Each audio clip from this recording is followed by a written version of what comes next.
Në barazim 1-1 është mbyllur derbi verior mes Tërbunit dhe Shirokës. Ndeshja luajtur në Ismail Xhamalit Pukës ka qenë e një rëndësie të veçantë për të dy skuadrat, të cilat kërkonin fitoren.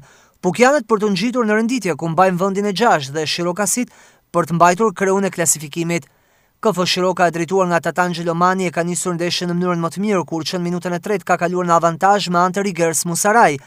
Goli i miqve nga Shkodra ja shton edhe më shumë emocionet këtij dueli, me vendasit që kërkojnë barazimin, por pa mundur të konkretizojnë sulmet e tyre, duke bërë që pjesa e parë të mbyllet me avantazhin e Shirokës. Edhe pjesa e dytë vjen shoqërohet me luftë të fortë sportive, kjo edhe për merit të Shirokës, e cila edhe pse në avantazh kërcënon edhe për një gol të dytë. Megjithatë janë pukianët që në minutën e 60 shënojnë me autor Elsamet Burgaj, duke barazuar shifrat. Minutat në vim janë edhe më të luftuara, ku dy skuadrat kërkojnë golin e fitores, por vërshëllima përfundimtare e arbitrit Durmisha fikson barazim 1-1. Pika e marrë i kushton Shirokës, që lëshon vendin e parë pasi tashmë në krye është Beslidhja, e cila pas fitores 10-0 ndaj Adriatik barazohet me pikë me KF Shirokën, por me gol avarazh më të mirë kryeson renditjen. Për javën e 9 të kategorisë së dytë, grupi A, u luajtën edhe dy skuadra të tjera të qarkut Shkodrës, ku Basanja u mund në transfert nga Erzeni Shiaku 2-1, ndërsa Veleqiku humbi 3-0 përballë Supotit.